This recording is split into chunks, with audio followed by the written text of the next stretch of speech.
Basi nyoka alikuwa mwerevu kuliko wanyama wote wa mwitu aliowafanya Bwana Mungu. Akamwambia mwanamke, ati hivi ndivyo alivyosema Mungu, msile matunda ya miti yote ya bustani? Mwanamke akamwambia nyoka, matunda ya miti ya bustanini twaweza kula, lakini matunda ya mti ulio katikati ya bustani, Mungu amesema, msiyale wala msiyaguse, msije mkafa.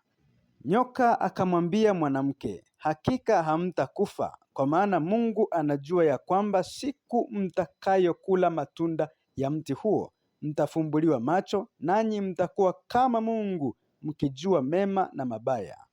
Mwanamke alipoona ya kuwa ule mti wafaa kwa chakula, wapendeza macho, nao ni mti wa kutamanika kwa maarifa, basi alitwaa katika matunda yake akala, akampa na mumewe, naye akala.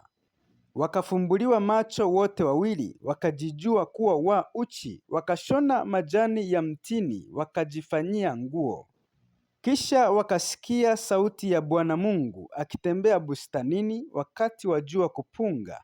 Adamu na mkewe wakajificha kati ya miti ya bustani, Bwana Mungu asiwaone. Bwana Mungu akamwita Adamu, akamwambia, uko wapi? Akasema, nalisikia sauti yako bustanini, nikaogopa, kwa kuwa mimi ni uchi, nikajificha. Akasema, ni nani aliyekuambia ya kuwa uchi? Je, umekula wewe matunda ya mti niliyokuagiza usiyale? Adamu akasema, huyo mwanamke uliyenipa awe pamoja nami ndiye aliyenipa matunda ya mti huo nikala. Bwana Mungu akamwambia mwanamke, nini hili ulilolifanya? Mwanamke akasema, nyoka alinidanganya nikala. Bwana Mungu akamwambia nyoka, kwa sababu umefanya hayo, umelaaniwa wewe kuliko wanyama wote na kuliko hayawani wote walioko mwituni. Kwa tumbo utakwenda na mavumbi utakula siku zote za maisha yako.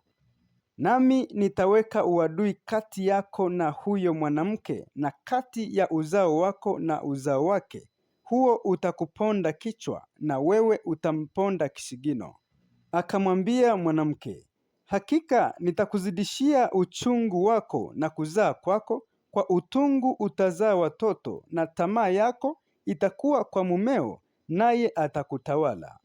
Akamwambia Adamu, kwa kuwa umeisikiliza sauti ya mke wako, ukala matunda ya mti ambao nalikuagiza nikisema usiyale, ardhi imelaaniwa kwa ajili yako.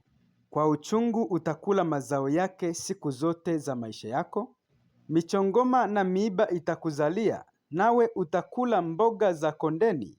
Kwa jasho la uso wako utakula chakula, hata utakapoirudia ardhi, ambayo katika hiyo ulitwaliwa, kwa maana mavumbi wewe, nawe mavumbini utarudi. Adamu akamwita mkewe jina lake Hawa, kwa kuwa yeye ndiye aliye mama yao wote walio hai. Bwana Mungu akawafanyia Adamu na mkewe mavazi ya ngozi, akawavika. Bwana Mungu akasema, basi huyu mtu amekuwa kama mmoja wetu, kwa kujua mema na mabaya, na sasa asije akanyosha mkono wake akatwaa matunda ya mti wa uzima, akala akaishi milele. Kwa hiyo Bwana Mungu akamtoa katika bustani ya Edeni, ailime ardhi ambayo katika hiyo alitwaliwa.